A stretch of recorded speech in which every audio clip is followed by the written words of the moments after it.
नमो अर्हन्ताणं नमो सिद्धाणं नमो ऐर्याणं नमो वज्रायाणं नमो लोये सवसां नमः समये साराय स्वानुभूत्या चकासते चित्स्वभावाय भावाय सर्वभावान्तरच्छिदे मोक्षमार्गस्य नेतारं भेतारं कर्मप्रवृत्तां ज्ञातारं विश्वतत्त्वानां वन्दे तद्गुणलब्धये नमः श्रीवर्धमानाय निर्धूतकलिलात्मने सालोकानां त्रिलोकानां यद्विद्यादर्पणायते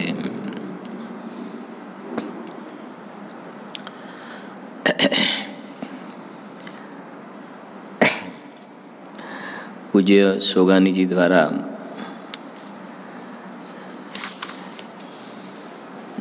જે એમના ઉદ્ગાર યા દ્રવ્યદૃષ્ટિ પ્રકાશ નામનું શાસ્ત્ર છે એમાં એનું જે સંકલન છે એમાં આપણે છેલ્લા સ્વાધ્યાયમાં 39 થી 43 એટલા બોલોનો સ્વાધ્યાય થયો હતો. એને વાંચીને પછી આગળનું બોલ જોઈએ છીએ આપણે. જ્યારે દૃષ્ટિ પોતાના સ્વરૂપમાં તાદાત્મ્ય થાય છે તો પણ થોડો કાળ રાગ આવે તો છે, પરંતુ રાગ લંગડો થઈ જાય છે, તેને આધાર નથી રહેતો. આગળ 40.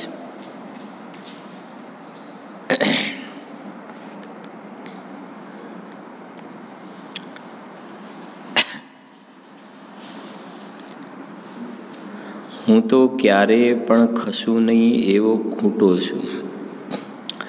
પરિણામ આવે છે અને જાય છે, પરંતુ હું તો ખૂંટાની જેમ અચલિત જ રહું છું.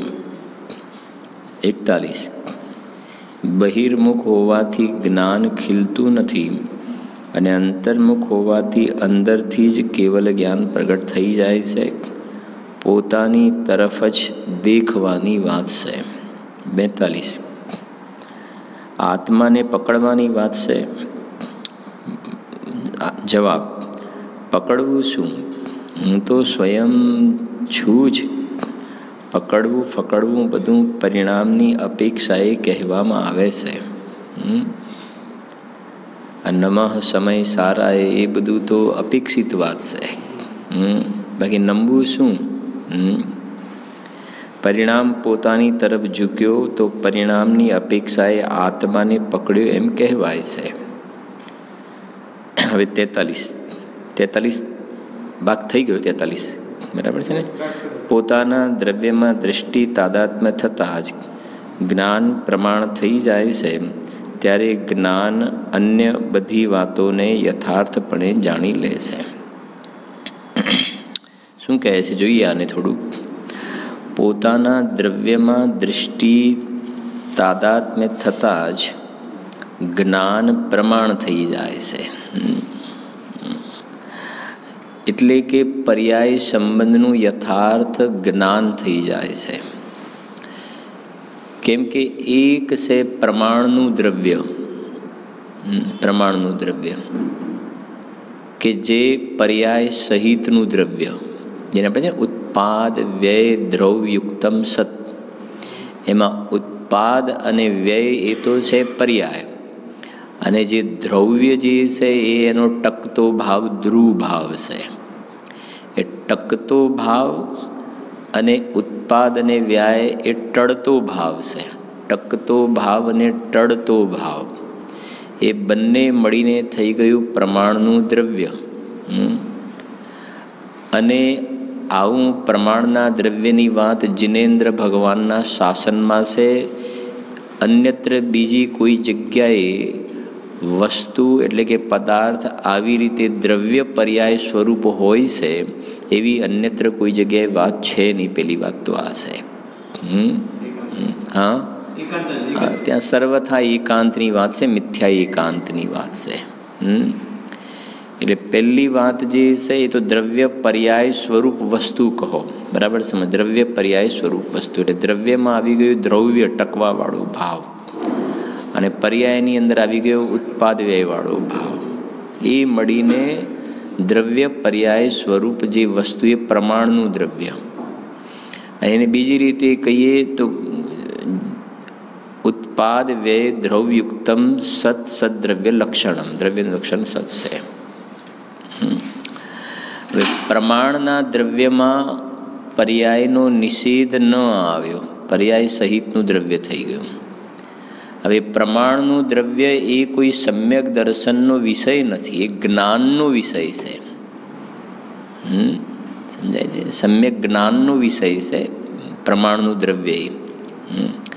હવે પ્રમાણના દ્રવ્યમાંથી ઉત્પાદ વ્યયને જોવાનું બંધ કરી દો, ગૌણ કરો, તો બાકી જે ટકતો ભાવ રહ્યો ને, ટકતો ભાવ એ સમ્યક દર્શનનો વિષય થયો. બીજી રીતે કહીએ તો એ શુદ્ધ નયનો વિષય થયો, શુદ્ધ નયનો વિષય. જે પર્યાય સહિતનું દ્રવ્ય છે, પર્યાય સહિતનું દ્રવ્ય એ નયનો વિષય નથી, એ નયનો વિષય નથી, એ પ્રમાણ જ્ઞાનનો વિષય છે. કેમ કે એમાં બધું ભેગું લઈ લીધું, ટકતો ભાવ ને ટળતો ભાવ. જ્યારે નય જ્ઞાન કોને કહેવાય કે એક પડખાને મુખ્ય કરે છે અને બીજાને ગૌણ કરે છે, એટલે એ નયની વાત થઈ ગઈ. નય પ્રમાણ દીવાર બનાવો ભક્તિમાં આવે છે ને, નય પ્રમાણ એ સમજવું જરૂરી છે. અને અત્યારે ગાથાઓ ચાલે છે સવારની, નય પ્રમાણની ગાથાઓ છે ને, પક્ષાતિક્રાંતની ગાથાઓ.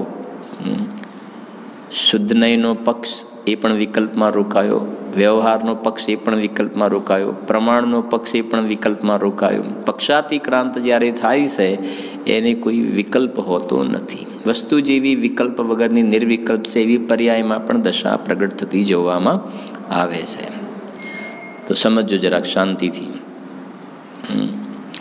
કે અહીંયા જે લખ્યું છે ને, વાંચીએ છીએ ફરી જો. પોતાના દ્રવ્યમાં દ્રષ્ટિ તાદાત્મ્ય થતાં જ, એટલે દ્રષ્ટિ એટલે આ પર્યાય, અને એ આ ઉત્પાદ વ્યયવાળી જે પર્યાય છે ને, એ કહે છે એ પર્યાય એ ત્રિકાલી દ્રવ્ય તરફ ઢળી ગઈ, એ બાજુ એ અભેદ થઈ ગઈ ત્યાં આગળ. સમજાય છે કે નહીં? આમ પરનું લક્ષ્ય કરતી હતી એની જગ્યાએ સ્વનું લક્ષ્ય કર્યું તો કથનચિત અભેદ થઈ. કેમ કે પર્યાયનું અસ્તિત્વ તો ધારીને રહી છે ને, પણ એ બાજુ ઢળી એટલે કથનચિત અભેદ થઈ. તો પોતાના દ્રવ્યમાં દ્રષ્ટિ તાદાત્મ્ય થતાં જ જ્ઞાન કેવું થઈ ગયું?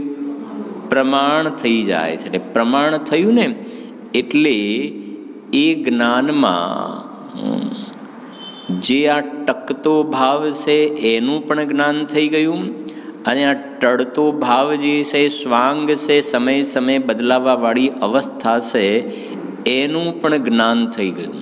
આ ટકતો ભાવ આશ્રય કરવા યોગ્ય છે, અને જે ટળતો ભાવ છે આશ્રય કરવા યોગ્ય નથી. તો એ સંબંધનું યથાર્થ જાણકારી થઈ ગઈ, એનું નામ છે કે પ્રમાણ જ્ઞાન થઈ ગયું. એટલે દ્રવ્યનું પણ જ્ઞાન થયું ને પર્યાયનું પણ જ્ઞાન થયું.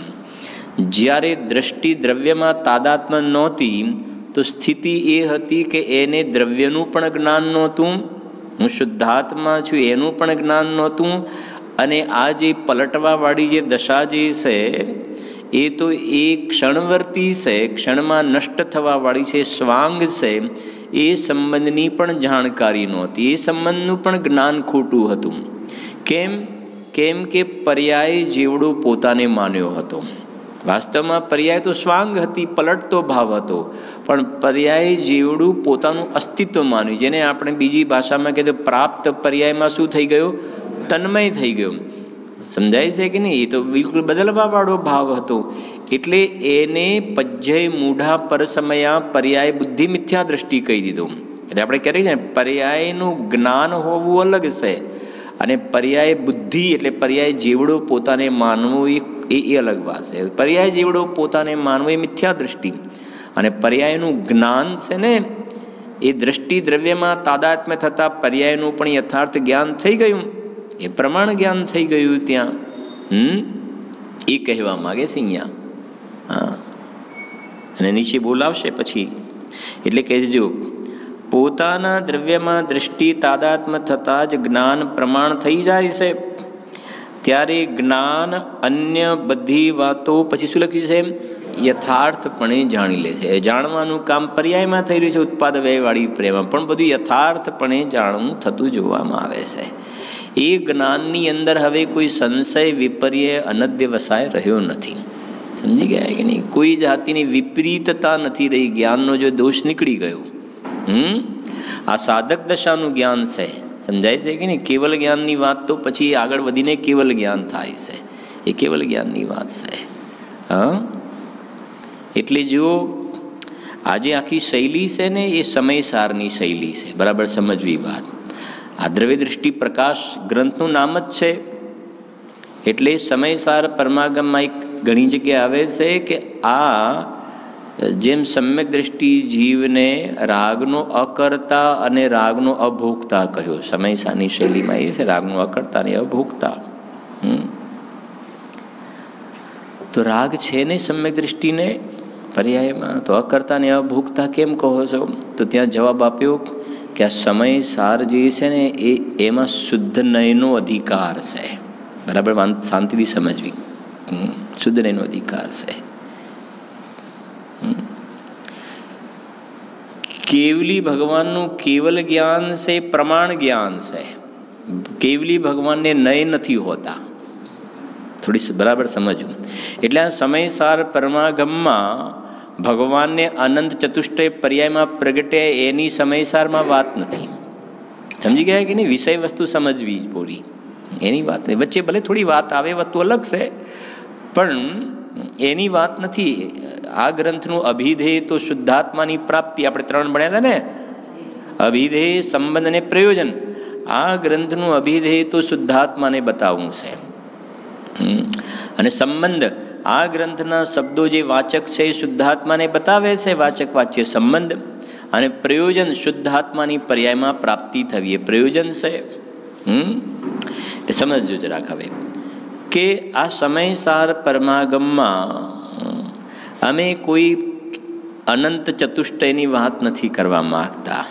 ભગવાનને પર્યાયમાં જે વૈભવ પ્રગટ્યું છે અમે એની વાત નથી કરવા માગતા. કે ભગવાનનું જ્ઞાન તો પ્રમાણ જ્ઞાન છે, નય નથી હોતા. બરાબર છે કે નહીં? બીજા કોને નય નથી હોતા? મિથ્યા દ્રષ્ટિને નય નથી હોતા. એટલે એમને કહ્યું કે આ સમયસાર પરમાગમમાં શુદ્ધ નયનો અધિકાર છે. એટલે સમજી ગયા ને? એટલે આમાં ના મિથ્યા દ્રષ્ટિની વાત છે, ના ભગવાનની વાત છે. સાધક દશાવાળા જે જીવો છે એમની વાત ચાલે છે. અને સાધક દશાવાળા જીવોને શુદ્ધ નય પણ છે ને વ્યવહાર નય, બંને નય જોવામાં આવે છે. બંને છે ને, બંને નય છે.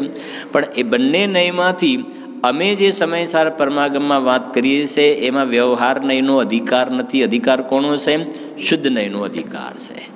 સમજી ગયા ને? એટલે વ્યવહાર નયનો વિષય જે રાગાદી વિકારી ભાવ ભલે હો, પણ અમે એને અહીંયા ગણતરીમાં લેતા નથી. એટલે પહેલી તો એ સમજવું છે કે આપણે કોની દુકાને જઈ રહ્યા છીએ. જ્વેલર્સના ત્યાં જઈને શાકભાજી માગીએ તો ખોટું પડે ને, કે તમે જ્વેલર્સના ત્યાં ગયા છો ને શાકભાજી માગો છો. હવે સમયસાર દ્રષ્ટિ પ્રધાન ગ્રંથ અને પછી આત્માને રાગનો કરતા ને ભોગતા કહેવું તો કહે છે કે એ સમયસારમાં નહીં જોવા મળે. ત્યાં તો અકર્તા ને અભોગતા, કેમ કે એ તો જ્ઞાનીની દ્રષ્ટિ પ્રધાન શૈલીવાળો ગ્રંથ છે ને. ત્યાં તો રાગનો અકર્તા ભોગતા જોવા મળશે, અથવા તો પરિણામ માત્રથી ભિન્ન ભગવાન આત્માની વાત જોવા મળશે. ત્યાં પર્યાયથી જુદો એ વાત જોવા મળશે ત્યાં. એટલે જો એ કહે છે ત્યારે જ્ઞાન અન્ય બધી વાતો યથાર્થપણે જાણી લે છે. એટલે જાણવાની વાત આવી ને યથાર્થપણે. આ આશ્રવ તત્વ છે, આ બંધ છે, આ સંવર છે, નિર્જરા મોક્ષ એને બરાબર જાણે છે. હા, જો બરાબર ના જાણે તો 7 તત્વ સંબંધીની ભૂલ થઈ જશે.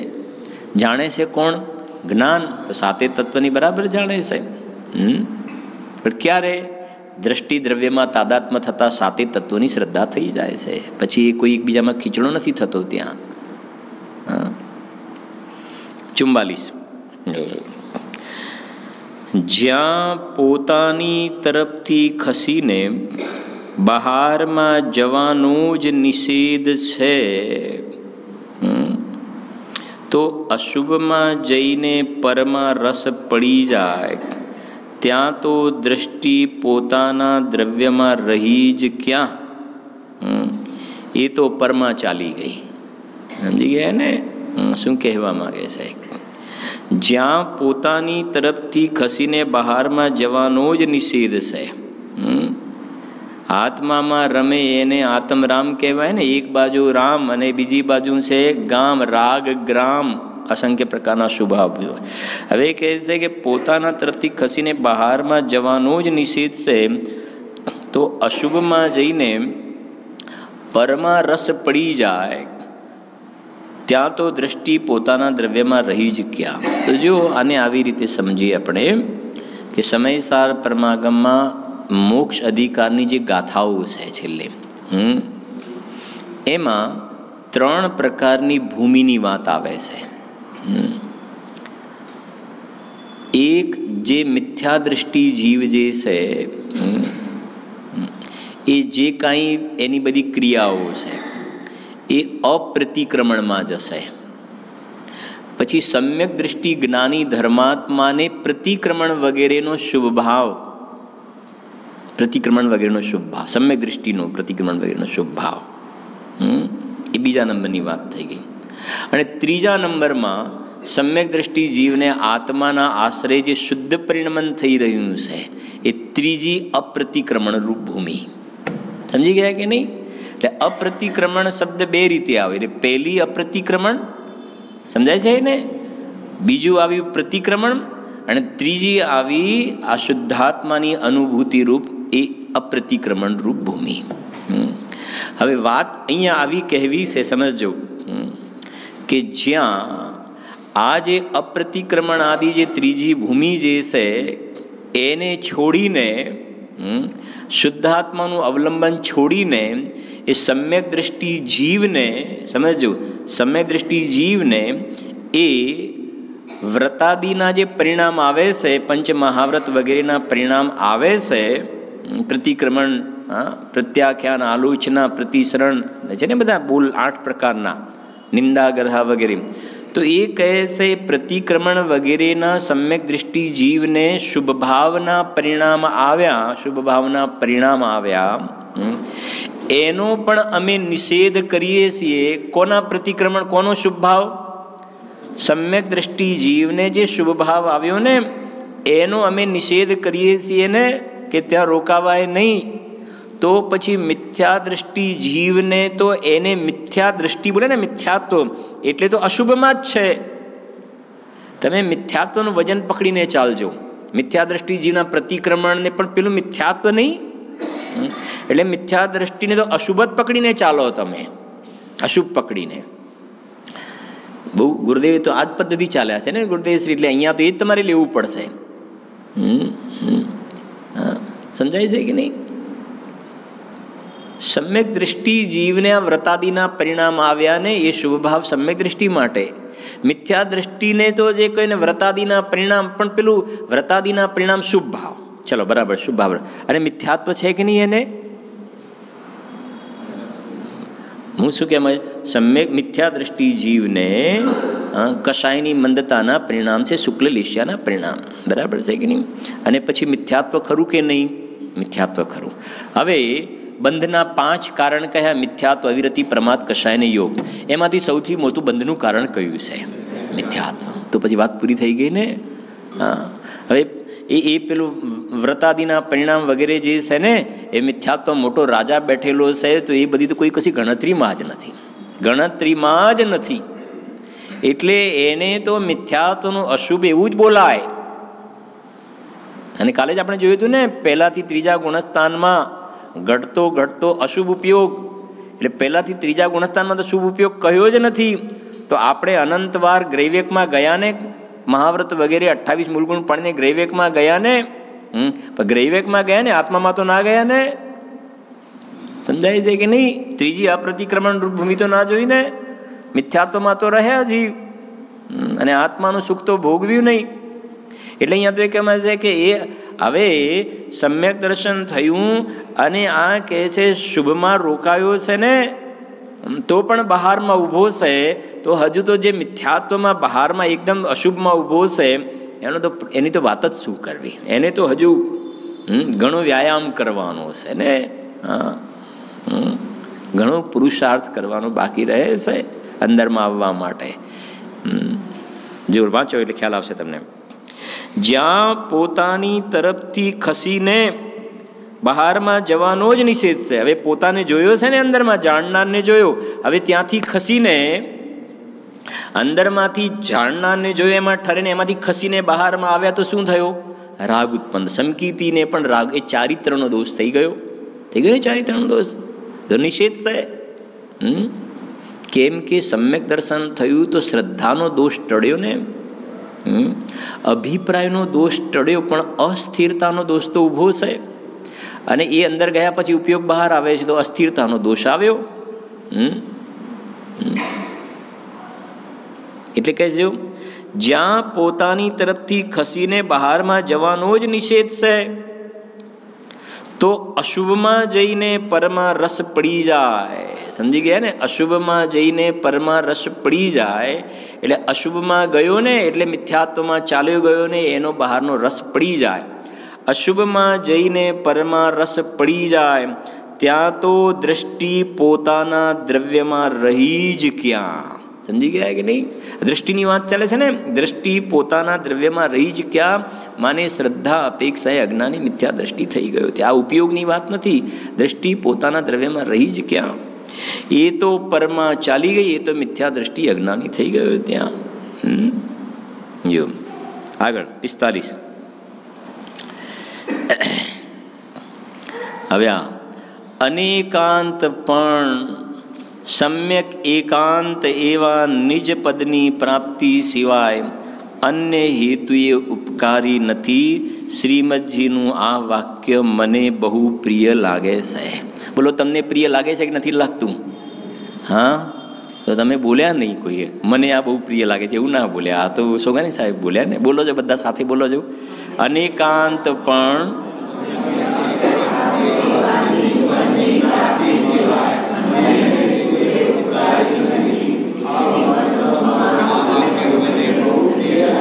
બરાબર છે કે નહીં? મને બહુ પ્રિય લાગે છે. સમજાય છે કે નહીં? હા. અને આપણે કેટલી વખત યાદ કરીએ છીએ આ બોલને. પૂજ્ય ગુરુદેવ શ્રી વવાણિયા શ્રીમદજીના જન્મસ્થાન ઉપર જ્યારે પહોંચવાનું થયું તો આ બોલ ઉપર 1 કલાક અદ્ભુત વ્યાખ્યાન થયેલું છે. અનેકાંત પણ સમ્યક એકાંત એવા નિજ પદની પ્રાપ્તિ સિવાય અન્ય હેતુ ઉપકાર નથી. થોડીક ચર્ચા આપણે કરીશું. કદાચ આગળ બોલ નહીં લેવાય તો લેવાશે તો લેવાશે, પણ આનો થોડોક રસ લઈ લઈએ ને આપણે જરાક. અનેકાંત પણ સમ્યક એકાંત એવા નિજ પદની પ્રાપ્તિ સિવાય અન્ય હેતુ ઉપકારી નથી. સાંભળજો શાંતિથી જરાક. કે અનેકાંતમાં 2 ધર્મ લઈને ચાલીએ છીએ આપણે. જેમ પહેલાં કહ્યું ને, એક ટકવાવાળો ધર્મ અને એક ટળવાવાળો, પલટવાવાળો, જેને આપણે દ્રવ્ય અને પર્યાય કહીએ છીએ. દ્રવ્ય જે ટકવાવાળું અને પર્યાય છે પલટવાવાળી વસ્તુ છે. હવે અનેકાંતમાં જે નિત્ય અનિત્ય, બરાબર છે ને? હવે અનેકાંત પણ હવે પહેલા નંબરમાં દ્રવ્ય પર્યાય સ્વરૂપ આવી વસ્તુ જાણી. જે એકલા દ્રવ્યને જ માને છે ને પર્યાયને બિલકુલ માનતા જ નથી, તો એ તો ભૂલમાં પડેલા છે. જે એકલા પર્યાયને જ માને છે ને દ્રવ્યને બિલકુલ માનતા જ નથી, તે પણ ભૂલમાં પડેલા છે. એ મિથ્યા એકાંતવાદી છે. એ જિનેન્દ્ર ભગવાનના શબ્દ બ્રહ્મમાં જે વસ્તુ વ્યવસ્થા કહી છે એનો એમને સ્વીકાર નથી. પહેલી વાત તો છે. અને ભેદ જ્ઞાન આત્માનુભૂતિ કરવા માટે ભગવાનના શાસનમાં જે પ્રમાણે વસ્તુનું બંધારણ કર્યું છે પહેલાં સમજવું જરૂરી છે. એટલે પહેલી વાત તો એ થઈ કે દ્રવ્ય પર્યાય સ્વરૂપ વસ્તુ આપણે જાણી. ઉત્પાદ વ્યય દ્રવ્યુક્તમ સત, દ્રવ્ય પર્યાય સ્વરૂપ વસ્તુ જાણી. ઠીક છે કે? હા, જાણી. પછી કહે છે કે અનેકાંત પણ સમ્યક એકાંત એવા નિજ પદ. સમ્યક એકાંત ને પછી એવો કયો શબ્દ પડ્યો છે? એવા નિજ પદની પ્રાપ્તિ સિવાય. તો આ દ્રવ્ય પર્યાય સ્વરૂપ જે થયું એમાંથી એમાંથી આ જે ટકવાવાળો ભાવ, જે દ્રવ્ય જે છે, જેના માટે ગુરુદેવ શ્રી કે હું પરમાત્મા છું એમ નક્કી કર, તો આ જે દ્રવ્ય, જે ટકવાવાળું ત્રિકાલી ધ્રુવ દ્રવ્ય, એ હું, એ નિજ પદ, જે શબ્દ પડે છે નિજ પદ, એ હું અનાદિકાલથી જીવને આ પોતાના નિજ પદનો પત્તો જ નથી. કસ્તુરી મૃગ છે, એની નાભીમાં કસ્તુરી છે, અને જંગલની અંદર આમથી આમ હડફેટે ચડેલી છે, હરણ હડફેટે ચડેલું છે. હા છે તો ત્યાં જ. એમ આ હું પોતે પરમાત્મા નિજ પદ, જે શબ્દ છે નિજ પદ.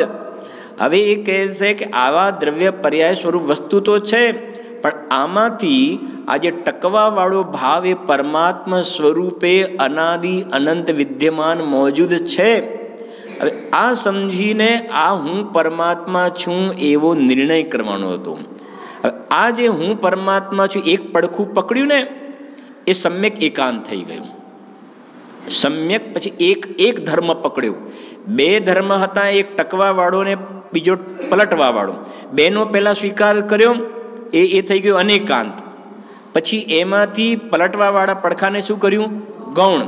અને જે ટકવાવાળું પડખું છે એ હું છું, આશ્રય કરવા યોગ્ય તત્વ, એ હું છું, એનો સ્વીકાર કર્યો, તો એનું નામ થયું એ સમ્યક એકાંત. અને એ જે સમ્યક એકાંતનો સ્વીકાર કર્યો ને કે હું પરમાત્મા છું, સમજજો. હવે હું પરમાત્મા છું એવો સ્વીકાર કર્યો તો એ સમ્યક એકાંત. હવે હું પરમાત્મા છું સ્વીકાર કર્યો તો સ્વીકાર શેમાં થયો? ઉત્પાદ વ્યયવાળી પર્યાયમાં કે પરદ્રવ્યમાં? ત્રિકાલી દ્રવ્યમાં, ત્રિકાલી દ્રવ્યમાં, પરદ્રવ્યમાં કે ઉત્પાદ વ્યયવાળી પર્યાયમાં? પર્યાયની અંદર થયો, પર્યાયમાં દ્રવ્યનો સ્વીકાર થયો. સમજી ગયા કે નહીં? એટલે ત્યાં દ્રવ્યનું પણ જ્ઞાન થઈ ગયું, અને જે પર્યાયમાં આનંદ પ્રગટ્યો ને તો એનું પણ જ્ઞાન થઈ ગયું. તો અનેકાંતનું જ્ઞાન થઈ ગયું. ત્યાં આગળ અનેકાંતનું જ્ઞાન થયું કે ના થયું? પર્યાય ઉપરના બોલમાં જ બોલ્યા ને કે પર્યાય બધાને યથાર્થ જાણી લે છે. ઉપર બોલ્યા કે ના બોલ્યા? દ્રષ્ટિ દ્રવ્યમાં તાદાત્મ્ય થતા જ પર્યાય બધાને જાણી લે છે. તો અનેકાંતનું જ્ઞાન થયું કે ના થયું? તો એ 3 સ્ટેપ સમજ. પહેલા અનેકાંતને એક વિકલ્પાત્મક જ્ઞાનમાં, ધારણા જ્ઞાનમાં, તત્વ વિચાર દ્વારા આખી એનું જે બંધારણ છે, એને કોન્સ્ટિટ્યુશનને સમજ્યા કે દ્રવ્ય પર્યાય સ્વરૂપ આવી વસ્તુ હોય છે, સમજ્યા વિકલ્પાત્મક જ્ઞાનમાં.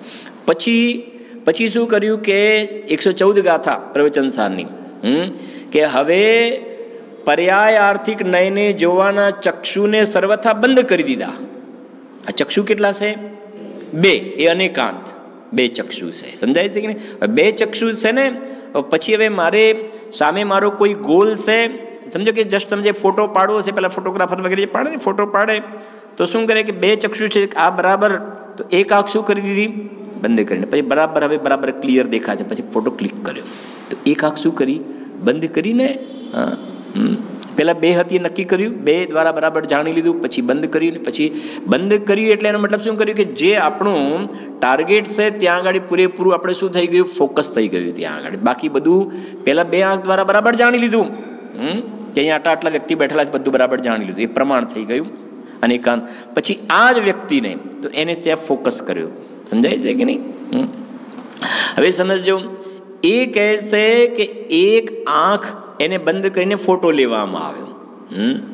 તો એવી રીતે અહીંયા કહે છે કે પહેલા દ્રવ્ય પર્યાય સ્વરૂપ આખી વસ્તુને આપણે સમજ્યા જ્ઞાનમાં, પછી પ્રયોજનની સિદ્ધિ માટે, સમ્યક દર્શનની પ્રાપ્તિ માટે પર્યાયને જોવાનું શું કરી દીધું? બંધ કરી દીધું. પર્યાયના ચક્ષુને બંધ કરી દીધા અને ઉઘાડેલા દ્રવ્યાર્થિક નયના ચક્ષુથી જોવામાં આવ્યું. હવે આ દ્રવ્યાર્થિક જે શુદ્ધાત્મા છે એને જોવા વાળું તો કોણ છે? આ જે પર્યાય છે દ્રવ્યને જોવે છે. સમજાય છે કે નહીં? પર્યાય પહેલા પર્યાય કોને જોતી હતી? પર્યાયને જોતી હતી, તો પર્યાયને પર્યાયનું પણ જ્ઞાન નહોતું, એ ખોટું જ્ઞાન હતું. હવે પર્યાય કોને જોવા લાગી? દ્રવ્યને જોવા લાગી. એટલે પર્યાય શું થઈ ગઈ? ગૌણ. સમજાય છે કે નહીં? હવે પર્યાયમાં દ્રવ્યનો સ્વીકાર થયો ને પર્યાય એમ બોલવા લાગી ને કે હું તો અનાદિ અનંત ભગવાન આત્મા છું. આ કોણ બોલવા લાગ્યું? પર્યાય. હવે જ થઈ ગઈ ત્યાં આગળ, હું તો અનાદિ અનંત અખંડ ગયા એક ભાવ છું. આ જે અનેકાંત થયું ને એ સમ્યક અનેકાંત થઈ ગયું ત્યાં આગળ. મને અહીંયા એ બતાવું છે ખાલી અનેકાંત અનેકાંત દ્રવ્ય પર્યા દ્રવ્ય પર્યા દ્રવ્ય પર્યા. મને પ્રમાણના મૂળ કેવું છે કે પ્રમાણના દ્રવ્યમાં રોકાઈ ગયા, દ્રવ્ય પર્યાનું જ્ઞાન કરીને સંતુષ્ટ થઈ ગયા તો કોઈ મતલબ નથી, કોઈ મતલબ નથી. મેં કદાચ અહીંયા પૂછ્યું કે નહીં ખબર નથી. આમાંથી મગફળી કેટલાય ખાધી છે અત્યાર સુધી? મગફળી ખાધી છે કે નથી ખાધી? બધાએ મગફળી ખાધી છે કે નથી ખાધી? બહુ સિમ્પલ પ્રશ્ન છે ને, મગફળી ખાધી છે કે નહીં? કે તમે કેવો પ્રશ્ન પૂછો છો? હા હા હા હાલે છે. અરે મગફળી કોઈએ નથી ખાધી. અહીંયામાંથી બેઠેલા છે કોઈએ મગફળી નથી ખાધી, નથી ખાધી. મગફળી ખાધી છે કે દાણા ખાધા છે એમાંથી? બોલો. હા, શું ખાધું છે? સિંગદાણા દાણા ખાધા છે, મગફળી ક્યાં ખાધી છે? સમજાય છે કે નહીં? તો મારું એ કહેવું છે કે આપણે તો દાણા જ ખાવા છે ને.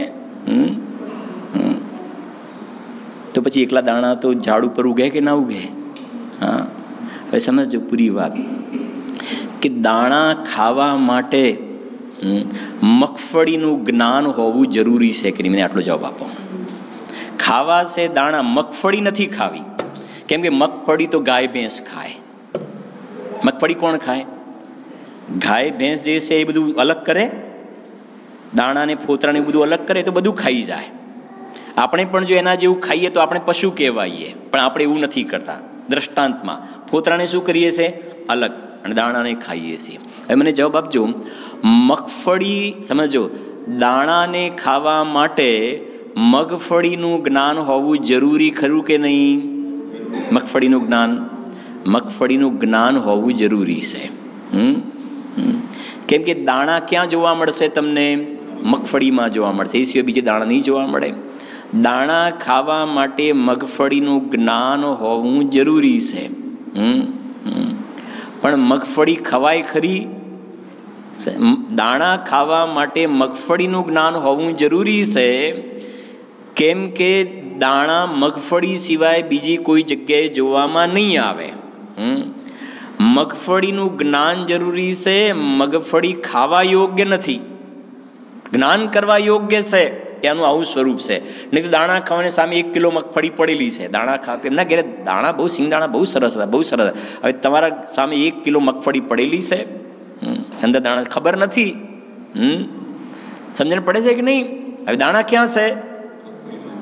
ત્યાં આગળ. એટલે દાણા ખાવા માટે મગફળીનું જ્ઞાન હોવું જરૂરી છે, પણ મગફળી ખાવા યોગ્ય નથી. સમજી ગયા કે નહીં? એમ સમજો, આ ત્રિકાલી ધ્રુવ ભગવાન આત્મા સમ્યક દર્શનનો વિષય, સમ્યક દર્શનનો વિષય જે છે એ આજે આ પ્રમાણનું આખું દ્રવ્ય છે ને, પ્રમાણનું દ્રવ્ય, એમાં જ સમ્યક દર્શનનો વિષય રહેલો છે. એ સમ્યક દર્શનનો વિષય કાંઈ બીજે કોઈ પરદ્રવ્યમાં નથી રહેલો. એટલે તમારે સમ્યક દર્શનની પ્રાપ્તિ કરવી હોય, શુદ્ધાત્માની અનુભૂતિ કરવી હોય તો પ્રમાણના દ્રવ્યનું જ્ઞાન હોવું જરૂરી છે, પણ પ્રમાણના દ્રવ્યનો આશ્રય ના લેવાય. અનેકાંતનું, અહીંયા હવે પકડો, અનેકાંતનું જ્ઞાન હોવું જરૂરી છે, પણ અનેકાંત સ્વરૂપ એવી દ્રવ્ય પર્યાય સ્વરૂપ વસ્તુનો આશ્રય ના લેવાય. કેમ? કેમ કે જો ફોતરા સહિત દાણાને ખાઈએ તો મજા નહીં આવે. મજા નહીં આવે, મોઢું બગડી જશે ઉપરથી. એવી રીતે આ પ્રમાણનું દ્રવ્ય જે છે ને એનો આશ્રય લેવા જશો તો એ તો વ્યવહારના એનો વિષય થઈ જશે. ત્યાં ગાડી પર્યાય સહિતનું દ્રવ્ય થઈ જશે. ત્યાં તમને અતિન્દ્રિય આનંદનો સ્વાદ નહીં આવે, સ્વાદ નહીં આવે ત્યાં. હા, અને આપણું પ્રયોજન તો શું છે? અતિન્દ્રિય આનંદનો સ્વાદ આવો એ પ્રયોજન છે. જેમ દાણામાં, મગફળીમાંથી પ્રયોજન શેનું છે? દાણાનું પ્રયોજન છે. એમ અહીંયા અનેકાંતમાંથી શું લખ્યું છે? અનેકાંત પણ શું લખ્યું છે? સમ્યક એકાંત. જેમ મગફળીમાં કેટલી વસ્તુ થઈ ગઈ ને? 2 વસ્તુ થઈ ગઈ, દાણા અને ફોતરા. અને ફોતરાને થોડુંક જુદું પાડવું હોય તો તમારે આમ ખોલીએ ને તો 2 ફોતરા નીકળે, એક ઉપર ને બીજું નીચે, અને વચ્ચે દાણા હોય ને. એક ઉત્પાદ, એક વ્યય, અને અંદરમાં દ્રવ્ય. સમજણ પડે છે કે નહીં? 2 ફોતરા અલગ, 2 ફોતરા નીકળે. મગફળીના કેટલા ફોતરા હોય છે ભાઈ? આમ સામાન્ય આમ ફટ દઈને કરીએ છીએ તો 2 પડે છે, એક ઉપર ને એક નીચે, અને વચ્ચે દાણા. એમ એક ઉત્પાદ, એક વ્યય, ધ્રુવ. ટકવાવાળી વસ્તુ. અને ટકવાવાળી વસ્તુ જે છે ને એ ટકવાવાળા, કેમ કે એ કહ્યું ને આમ, આ તમારે દાણા ખાવા હોય ને તો પહેલા નંબરમાં એમને એમ તો ઝાડ ઉપર દાણા નહીં ઉગે, આવી રીતે જ જોવા મળશે. પછી એમાં તમારે વિધિ નિષેધ કરવાનો છે કે આ બે પડ ઉપર નીચેના કાઢો ને ખાઓ. એમાં કે છે ઉત્પાદ વે દ્રવ્યુક્તમ સત, બંધારણ તો આવું જ છે, દ્રવ્ય તો આવું જ જોવા મળશે. કે એના કરતાં એક કામ કરો ભાવિનભાઈ, સરવાળે ત્રિકાલી દ્રવ્યમાં જ સુખ છે ને, એના કરતાં ઉત્પાદ વે વાળી ઝંઝટ બાજુમાં મૂકી દો ને, બધું બાજુમાં મૂકી દો. કે છે કે શક્ય નથી ને, શક્ય નથી એ. ખ્યાલ આવે છે કે નહીં? અને તમે ઉત્પાદ વેને બાજુમાં મૂકી દેશો તો પછી આ દ્રવ્યને જોશે કોણ? દ્રવ્યને જોશે કોણ? સમજાય છે કે નહીં? કોણ જોશે? દ્રવ્યનો સ્વીકાર શેમાં થશે? હા, ખ્યાલ આવે છે? બીજી રીતે કહીએ ને, દાણાને થોડું અલગ દ્રષ્ટાંત એક દિવસ સમજવા. દાણાને દાણા થોડા ખાય છે. શું કહ્યું? દાણા તો મળી ગયા, પણ દાણાને દાણા થોડા ખાય છે. દાણાને ખાવા વાળો વ્યક્તિ તો અલગ છે કે નહીં? એમ ત્રિકાલી દાણામાં માલ તો ભર્યો છે, પણ દાણાને એને ખાવા વાળો અલગ છે. એમ ત્રિકાલી દ્રવ્યમાં જે છે એ અનંત દર્શન, અનંત જ્ઞાન, અનંત સુખ, અનંત ગુણોથી ભરપૂર ભરેલો એમાં વૈભવ તો છે, પણ એને ભોગવવા વાળો જે છે એ તો ભોગવાય છે તો શેમાં? આ ઉત્પાદ વ્યય વાળી પર્યાયમાં ભોગવાય છે. સમજાય છે કે નહીં? પર્યાયની અંદર એનો ભોગવટો થતો જોવામાં આવે છે. અને પર્યાયને બિલકુલ માનશો જ નહીં, અનેકાંતને નહીં માનો ને તો ગડબડ થઈ જશે. અનેકાંતનો સ્વીકાર પણ કરવો પડશે, અને અનેકાંતનો સ્વીકાર કર્યા પછી એમાંથી પર્યાયને જોવાનું બંધ કરી અને ઉઘાડેલા દ્રવ્યાર્થિક નયના ચક્ષુથી સમ્યક એકાંત એવા નિજ પદને એનો આશ્રય લેશે, ત્યારે જીવને પ્રયોજનની સિદ્ધિ થાય છે. ત્યારે એને સમ્યક અનેકાંત થયું. સમ્યક એકાંતને ગ્રહણ કર્યું ને ત્યારે સમ્યક અનેકાંત થયું. આવી રીતે છે. એટલે અનેકાંત પણ સમ્યક એકાંત એવા નિજ પદની પ્રાપ્તિ સિવાય અન્ય હેતુ એ ઉપકારી નથી. મને સરવાળે એ શુદ્ધાત્માની અનુભૂતિ કરે ને તો જ એ સાચું છે. બાકી દ્રવ્ય પર્યાય સ્વરૂપ વસ્તુ દ્રવ્ય પર્યાય સ્વરૂપ એમ નહીં ચાલે. એક આ બોલ થયો. બીજો બોલ હવે દ્રવ્ય પર્યાય છે. બીજો બોલ નિમિત્ત ઉપાદાન. નિમિત્ત ઉપાદાન, નિમિત્ત ઉપાદાન. ત્યાં પણ અનેકાંત થઈ ગયું. અનેકાંત હવે થોડુંક આવી રીતે સમજાવો. નિમિત્ત અનેકાંતમાં કે સમ્યક દર્શન થયું તો પોતાના શુદ્ધાત્માના આશ્રય, શુદ્ધાત્માના આશ્રય. એ વખતે નિમિત્ત રૂપમાં અંતરંગ નિમિત્તમાં સમ્યક દર્શન અહીંયા થયું ને, તો એ વખતે અંતરંગ નિમિત્તમાં દર્શન મોહનીય કર્મનો અભાવ જોવામાં આવશે. શું કહ્યું? દર્શન મોહનીય કર્મનો અભાવ જોવામાં આવશે. બહારમાં સમજો સાચા દેવ શાસ્ત્ર ગુરુ છે, અને અંતરંગ નિમિત્તો નિયમ રૂપ છે, ત્યાં આગળ દર્શન મોહનો અભાવ. બરાબર છે કે નહીં? હવે શાંતિ સમજો. અનેકાંત પણ સમ્યક એકાંત. હવે સમજો, ઉપાદાન અને નિમિત્ત પકડીએ છીએ. હવે જીવને જ્યારે અહીંયા સમ્યક દર્શનની રચના થાય છે પર્યાયની અંદર, એ વખતે બહારમાં દર્શન મોહનીય કર્મનો અનુદય જોવામાં આવશે. ત્યાં આગળ જોવામાં આવશે. પણ હવે કોઈ એમાંથી એમ પકડી લે કે આ દર્શન મોહનીય કર્મ જે છે એ મને મિથ્યા દર્શન કરાવે છે, તો એ વાત ખોટી થઈ ગઈ. ત્યાં આગળ સમજાય છે કે નહીં? હવે કહે છે કે યથાર્થ પ્રમાણ જ્ઞાન ક્યારે કહેવાય? કે આ નિમિત્ત ઉપાદાનનું સ્વરૂપ સમજ્યા. નિમિત્ત જ્યારે જીવ સમ્યક્ત રૂપે પરિણમે એ વખતે દર્શન મોહનો અનુદય છે, અને મિથ્યા દર્શન રૂપે પરિણમે દર્શન મોહનો ઉદય છે. એ નિમિત્ત નૈમિતિક સંબંધ છે. ઉપાદાન નિમિત્તને બરાબર સમજી અને નિમિત્તાધીન દ્રષ્ટિ છોડી, શું કહ્યું? નિમિત્તાધીન દ્રષ્ટિ છોડી અને પોતાના ત્રિકાલી ઉપાદાન ભગવાન આત્માનું શરણ લે તો કહેશે અનેકાંતમાંથી સમ્યક એકાંત એવા નિજ પદનું ગ્રહણ કર્યું. ત્યારે જીવને 11મી ગાથામાં ભૂતાર્થના આશ્રયે સમ્યક દર્શન થાય છે. નિમિત્તના આશ્રયે નહીં. દેવ શાસ્ત્ર ગુણ અનંત ભગવાનના દ્રવ્યગુણ પર્યાયને જાણે અને પછી પોતાને કોને જાણે? આત્માને જાણે. ત્યારે મોહનો ક્ષય થાય. તો પછી એને અનંત ભગવાનના દ્રવ્યગુણ પર્યાય દેવ શાસ્ત્ર ગુરુ મને નિમિત્ત કારણ છે એ યથાર્થપણું ત્યારે થયું. નિજ પદનું ગ્રહણ કર્યું ને ત્યારે નિમિત્તનું જ્ઞાન સાચું થયું. નિજ પદના ગ્રહણ કર્યા વગર નિમિત્તનું જ્ઞાન યથાર્થ નથી. નિમિત્તાધીન દ્રષ્ટિ છે. ત્યાં તો નિમિત્તાધીન દ્રષ્ટિ છે. જેમ પેલી પર્યાય દ્રષ્ટિ છે પહેલા બોલમાં, એવી રીતે નિમિત્તાધીન દ્રષ્ટિ થઈ ગઈ, પરાધીન બુદ્ધિ થઈ ગઈ. સમજી ગયા કે નહીં? ત્રીજો બોલ છે નિશ્ચય વ્યવહારનો. નિશ્ચય વ્યવહારનો આ પણ થઈ ગયો ને નિશ્ચય વ્યવહાર.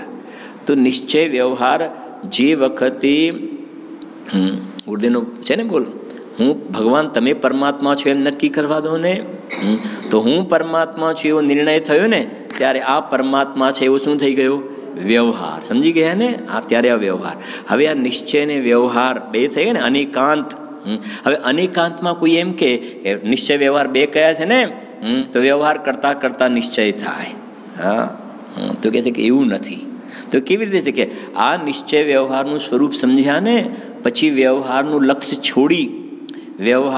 લક્ષ્ય છોડી અને નિશ્ચયને એનો વિષયભૂત જીવ શુદ્ધાત્માનું શરણ લે ને, તો શુદ્ધાત્માનું શરણ લેશે ત્યારે સહચરમાં જે રાગાદી પરિણામ હોય છે ને એ વ્યવહારનો જન્મ ત્યારે થતો જોવામાં આવે છે. નિજ પદની પ્રાપ્તિ સિવાય યથાર્થ જે શુભરાગના પરિણામ છે એને યથાર્થ વ્યવહાર પણ કહેવાતો નથી. મૂળ વાત નિજ પદની પ્રાપ્તિ સિવાય નથી હોતું અનેકાંત. સમ્યક દ્રષ્ટિ જીવનો રાગ જે છે ને, મહાવ્રત વગેરેના પરિણામ, દેવશાસ્ત્ર, ગુરુની શ્રદ્ધાના, એને વ્યવહાર કહેવાય. મિથ્યા દ્રષ્ટિનો વ્યવહારાભાસ. તો સમ્યક દ્રષ્ટિના રાગાદી પરિણામને વ્યવહાર કેમ કહ્યું? કેમ કે નિજ પદનું શું કર્યું છે? ગ્રહણ. ત્યારે એને વ્યવહારનો જન્મ થયો ને એમાં અનેકાંત આવી રીતે લાગશે. અનેકાંત કે નિશ્ચયથી થાય ને વ્યવહારથી થાય એવું નહીં. નિશ્ચયથી થયું માને શુદ્ધાત્માના આશ્રય, અને આ વ્યવહારથી નથી થયું એવું અનેકાંત છે એમ. અને બીજું એનાથી આગળ એક અનેકાંત જોઈએ નિશ્ચય વ્યવહારનું, તો શુદ્ધાત્મા ત્રિકાલી દ્રવ્ય તે નિશ્ચય અને એના આશ્રય જે શુદ્ધ પર્યાય પ્રગટ થઈ એ વ્યવહાર. આવી રીતે છે બધી વ્યવસ્થા આખી. એટલે આ લખ્યું છે જો શ્રીમદજીનું આ વાક્ય મને બહુ પ્રિય લાગે છે. એટલે તમે પણ આ બોલને જેટલું કે ને ઘૂંટણ કરી શકાય આપણે. બીજી રીતે કહે ને કે અનેકાંત માટે આપણે પ્રમાણ શબ્દનો પ્રયોગ કરીએ. પ્રમાણમાંથી નયમાં આવો અને નયપૂર્વક પ્રમાણનું જ્ઞાન. સમજી ગયા ને? પ્રમાણમાંથી શેમાં આવ્યા? નય, અને નયપૂર્વક પ્રમાણનું જ્ઞાન. મગફળી મળી ગઈ, સમજી ગયા ને? એ પ્રમાણ. પછી એમાંથી શું ખાધું? દાણા. એ થઈ ગયું નય, અને નયપૂર્વક પ્રમાણ. ત્યારે મગફળીનું જ્ઞાન સાચું. સમજી ગયા ને આખી વસ્તુ? સમજી ગયા ને? મગફળી મળી ગઈ, ચલો. પછી એમાં દાણા ના ખાધા અને એમને ભૂખ્યા રહ્યા તો શું કરવાનું? મને બરાબર ખબર પડી કે આ મગફળી એમાં દાણા હોય, આ મગફળી એમાં દાણા હોય, આ મગફળી એમાં દાણા, આ મગફળી એમાં દાણા, આ મગફળી એમાં દાણા હોય. બરાબર ખબર પડી ગઈ. દાણા ખાધા નહીં તો બોલો મને કોઈ પ્રમાણનું જ્ઞાન થયું કે ના થયું? હવે પહેલા નંબરમાં દાણા ખાવા છે તો મગફળીનું જ્ઞાન તો હોવું જરૂરી છે કે નહીં? ઓકે, તો આ મગફળીનું જ્ઞાન કરી દીધું. પણ કહે છે કે એકલા જ ના, કે દ્રવ્ય પર્યાય સ્વરૂપ વસ્તુ, દ્રવ્ય પર્યાય સ્વરૂપ, ઉત્પાદ વે દ્રવ્યુક્તમ સત, ઉત્પાદ વે દ્રવ્યુક્તમ સત, ગુણ પર્યાય દ્રવ્યમ, ગુણ પરિવર્ત. પણ કરવાનું છે શું તારે? ગુણ પરિવર્ત છે જ એ તો. ગુણ પર્યાય દ્રવ્યમ, ગુણ પર્યાય દ્રવ્યમ એવું ગોખીને શું કરવું છે તારે? સમજણ પડે છે હું શું કહેવા માગું છું? મગફળી એને કહેવાય કે જેમાં દાણા હોય ને ફોતરા હોય, દાણા હોય ને ફોતરા દાણા હોય. હવે શું કરવું છે? શું થઈ ગયું પાટ પાકો થઈ ગયો. શું કરવું છે પછી? પછી એમાંથી શું કર્યું? ખોલીને એમાંથી શું ખાધું? દાણા ખાધા. સમજી ગયા? નહીં, ખાલી દાણા ખાધા. આને અંગીકાર કરીને ફોતરાને શું કરી દીધા? હે ઉપાદે. નિયમ સાની 38મી ગાથા. સમજી ગયા ને? આ દાણાને ઉપાદે ને ફોતરાને શું કરી દીધા? હે. હવે મને જવાબ આપો કે હવે એને મગફળીનું સાચું જ્ઞાન કહેવાય કે ના કહેવાય? હવે એને સાચું જ્ઞાન. કેમ કે દાણાનું પણ જ્ઞાન અને ફોતરાનું પણ જ્ઞાન એ હવે પ્રમાણ જ્ઞાન સાચું જ્ઞાન. એટલે હવે સમજી ગયા ને? પ્રમાણમાંથી શેમાં આવ્યા? નયમાં. દાણા ખાધા એટલે એક જ સબ્જેક્ટ પકડ્યો એમાંથી. નયનો વિષય આખી વસ્તુમાંથી એક જ ને સબ્જેક્ટ કરે છે, અને શુદ્ધ નયનો વિષય કેમ કે મૂળ ફોતરા નથી, દાણા એમ ત્રિકાલી ધ્રુવ એ શુદ્ધ નયનો વિષય છે. તો પ્રમાણમાંથી શેમાં આવ્યા? નયમાં, અને નયપૂર્વક પ્રમાણનું જ્ઞાન. સમજે ને? શુદ્ધ નયનો વિષય શુદ્ધાત્માને ગ્રહણ કર્યો તો પછી પર્યાયનું પણ યથાર્થ જ્ઞાન થઈ ગયું ત્યાં આગળ. એનું નામ અનેકાંતનું સાચું જ્ઞાન થઈ ગયું. એવી રીતે છે, અઘરું નથી એવું કશું. હા, જો જીએસટી જેવું અઘરું નથી આ. હા, સમજણ પડે એવું છે આ તો. હા હા. આગળ 46. હવે શું વાંચીશું આની અંદર? બોલો, સાંભળો. બીજા પાસેથી સાંભળવું, માગવું બધી પામરતા છે. હા, ત્રિભુવનપતિ હે भयो હે ભિખારી એ અચરજ મુજે આયો. લો, બીજા પાસે સાંભળવું, હા વાત તો જુઓ, માગવું, એ બધી પામરતા છે. અહીંયા જે માગવાની વાત છે એ કહે છે ને, આ લખે સાંભળો, બીજા પાસેથી સાંભળવું માગવું બધી પામરતા છે, દીનતા છે. કેવા શબ્દો લખ્યા છે, ભિખારીપણું છે. મારામાં શું ખામી છે કે હું બીજા પાસે માગું? હું તો પરિપૂર્ણ છું. હું તો સમજણનો પિંડ છું ને, હું સમજણનો પિંડ છું. અને સમજવા માટે સમજો, હું સમજણનો પિંડ, અને આ સમજણનો પિંડ શાસ્ત્ર પાસે જાય અને કે મને શાસ્ત્ર જ્ઞાન કરાવે. શાસ્ત્ર તો જડ છે, અને તું સમજણનો પિંડ, અને શાસ્ત્ર પાસે માગણી કરે કે શાસ્ત્રથી જ્ઞાન થાય. બહારમાં કોઈ ગુરુથી જ્ઞાન થાય, ભગવાનથી જ્ઞાન થાય, ભગવાનની દિવ્યધ્વનિથી જ્ઞાન થાય, તો કહે છે કે તું પછી એનાથી જ્ઞાન થાય એમ તું માને છે, તો તું પછી સમજણનો પિંડ છે એનું શું પછી? આત્મા જ્ઞાનનો ઘનપિંડ, તારું નામ ભગવાને જ્ઞાયક રાખ્યું છે, જ્ઞાયક રાખ્યું છે. અને તું કહે છે મને પરથી જ્ઞાન થાય, અને બહારમાં ભિક્ષા માગે છે, ભિખારીપણું છે, દીનતા છે. એ કહે છે આ બહારમાં સવારે જ વાંચે સકલ વિદ્યાઓના જ્ઞાતા ભગવાન. હવે આ બધી સ્કૂલોમાં ભણ કરવા માટે બધા જાય છે, આ કહે છે બધા ભિખારી છે. હવે તો મોટી સ્કૂલમાં મૂકે છે, આટલું ડોનેશન આ તે, હવે જ્ઞાન કરવા માટે ત્યાં જવાનું. વિચાર તો કરો. આ બધી વાતો અટપટી લાગે એવી છે કે નહીં? હા, તમે તમારા છોકરાઓ નથી મૂકતા? કોઈ એમ કે ને પાછું, હા અરે મૂકે કે ના મૂકે, પણ માન્યતા ઊંધી છે, એનાથી જ્ઞાન થાય છે, તો બિલકુલ ખોટી વાત છે. એટલે કહ્યું ને, નિમિત્ત ઉપાદાનના સ્વરૂપને સમજે જી. જ્ઞાન આત્માથી થાય છે, સમજાય છે કે નહીં? જ્ઞેયથી જ્ઞાન ન થાય, શાસ્ત્રથી જ્ઞાન ન થાય, પરથી ન થાય, પ્રકાશથી ન થાય, ઇન્દ્રિયોથી જ્ઞાન ન થાય. આ ઇન્દ્રિયો પાસે ભિક્ષા માગે કે હે કાન, હે આંખ, આંખો ચાલી ગઈ, હવે શું કરીશ? સંભળાવાનું બંધ થઈ ગયું, શું કરીશ? સંભળાવાનું બંધ થઈ ગયું ને, આંખો ચાલી ગઈ ને, જ્ઞાન તો નથી ચાલી ગયું ને. આંખો ચાલી ગયું કોને જાણ્યું? જ્ઞાને જાણ્યું ને. સંભળાવાનું બંધ થઈ ગયું કોને જાણ્યું? હવે જ્ઞાન બંધ થઈ જાય તો તારે ચિંતા. સંભળાવાનું બંધ થઈ ગયું, દેખાવાનું બંધ થઈ ગયું, તું એમ કે જ્ઞાન બંધ થઈ ગયું, જાણવાનું બંધ થઈ ગયું, તો ચિંતાનો વિષય કહેવાય. પણ જાણવાનું તો ક્યારેય બંધ થતું જ નથી. એનો મતલબ મારે જાણવા માટે કોઈની પાસે હાથ લંબાવવાની જરૂર નથી.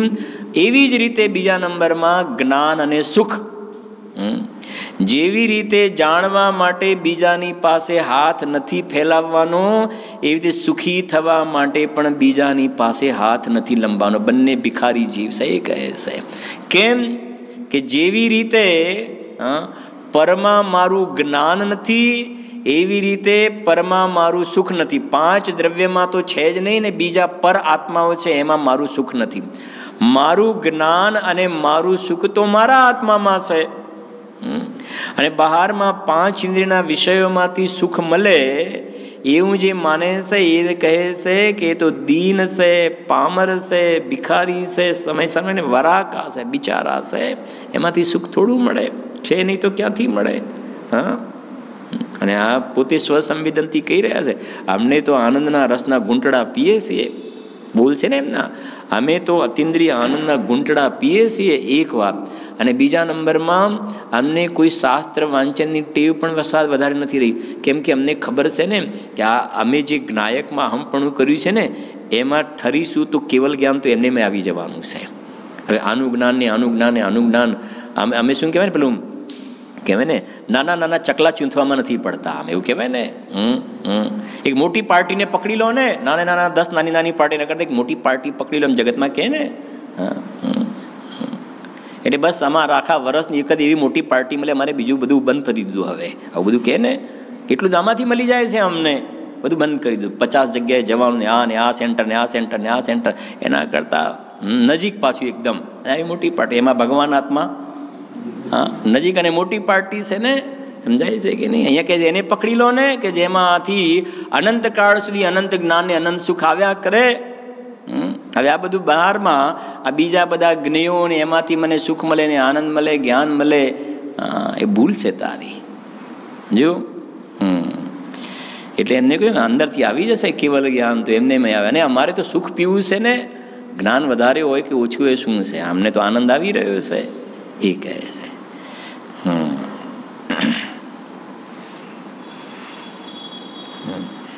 આગળ, અહો જે ભાવે તીર્થંકર ગોત્ર બંધાય તે ભાવ પણ નુકસાન કરતા છે. ઓહો, સમજી ગયા કે નહીં?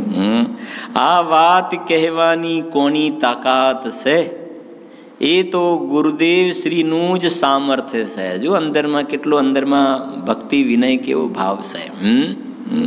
આ વાત કહેવાની તાકાત ગુરુદેવ શ્રીની તાકાત છે કે જે ભાવે તીર્થંકર ગોત્રનો બંધ થાય, તીર્થંકર નામકર્મની પ્રકૃતિ કહીને 148 પ્રકૃતિમાં નામકર્મમાં એનો બંધ થાય, એ ભાવ પણ પાછું શું લખ્યું છે?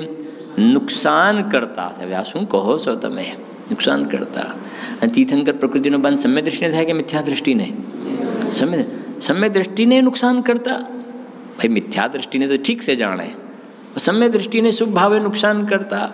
હા, અરે સમ્યક દ્રષ્ટિ હોય કે મિથ્યા દ્રષ્ટિ હોય, પણ આ તીર્થંકર પ્રકૃતિ જે ભાવથી બંધાય એ ભાવ પર લેબલ શેનું લાગ્યું છે? વિતરાગ ભાવનું કે રાગ ભાવનું? તમે કહો. એ ભાવ રાગ ભાવનો સિક્કો વાગેલો છે ને, અને જે ભાવ ઉપર રાગનો સિક્કો વાગેલો હોય ને, એ ભાવથી આત્માને ક્યારે આનંદ ના મળે, એ ભાવથી દુઃખ જ મળે. શું કહો છો તમે? દુઃખ મળે.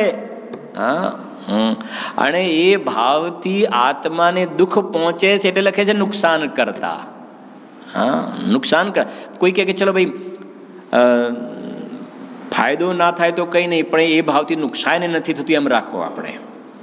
ચલો ભાઈ ફાયદો નથી થતો, પણ આપણે એમ રાખો કે શું નુકસાન નથી. પણ અહીંયા તો ચોખવટ કરે છે કે ફાયદો તો નથી થતો, પણ સાથે એ જે ભાવથી તીર્થંકર પ્રકૃતિનો બંધ થાય એનાથી શું થાય છે? નુકસાન થાય છે. વિચાર કરો. કેમ કે એક કહ્યું ને, એ ભાવ કયો છે? રાગ ભાવ. અને રાગ સહિત જગ મેં રૂલ્યો મિલે સરાગી દેવ, વીત રાગ ભેટ્યો અબે મેટો રાગ. એટલે આ હશે એ લખ્યું છે. જો જે ભાવે તીર્થંકર ગોત્ર બંધાય એ ભાવ પણ નુકસાન કરતા છે. આ વાત કહેવાની કોની તાકાત છે? હા, એ તો ગુરુદેવ શ્રીનું સામર્થ્ય છે. એટલે તો મોક્ષ અધિકાર એમણે ગાથા કોઈ ને કે એ ભાવ વિષકુંભ છે, અસુચિ છે. હા, વિચાર કરો. આગળ, તીર્થંકરની દિવ્ય ધ્વનિથી પણ લાભ થતો નથી. આવી ગઈ ને વાત? તીર્થંકરની દિવ્ય ધ્વનિથી પણ લાભ થતો નથી, તો પછી બીજા કોનાથી લાભ થાય? તે દિવ્ય ધ્વનિ પણ પોતાને છોડીને એક ભિન્ન વિષય જ છે. વાત તો સરવાળી છે ને. ભગવાનની દિવ્ય ધ્વનિથી પણ દિવ્ય ધ્વનિથી પણ લાભ નથી થતો. તો એક બાજુ તો એમ બોલે છે, હા, ભવિભાગન વચ જોગે વશાય તુમ ધુની હૈ સુની વિભ્રમણ સાય. એ ભગવાન આપની દિવ્ય ધ્વનિ સાંભળીને ભવ્ય જીવોના ભાગ્ય કે આપની દિવ્ય ધ્વનિનો યોગ બન્યો અને બધાના મિથ્યાત્વ અજ્ઞાન વગેરે ટળી ગયા. વીર હિમાચલ તે નિક્ષી ગુરુ ગૌતમ કે મુખ કુંડ ડહરીએ હે મોહ મહાચલ ભેદ ચલી જગ કી જડતા તપ દૂર કરીએ. બોલીએ છે ને, તેરી દિવ્ય વાણી સદા ભવ્ય માની મહામોહ વિધ્વંસિની મોક્ષદાની. હવે એક બાજુ તો આવું બોલીએ છે કે હે ભગવાન, તેરી દિવ્ય વાણી સદા ભવ્ય માની મહામોહ વિધ્વંસિની, મોક્ષને દેવાવાળી. અને અહીંયા વાળી પાછું શું કહીએ છીએ? શું લખ્યું છે? ભગવાનની દિવ્ય ધ્વનિથી લાભ નથી થતો, અને બીજી બાજુ કહે કે તેરી દિવ્ય વાણી સદા ભવ્ય માની મહામોહ વિધ્વંસિની. આપણે શાંતિ સુધા બરસાએ જીન વાણી રાગ રૂપ અંગારો દ્વારા મહાક્લેશ પાતા જગ સારા સજલ મેઘ બરસાએ.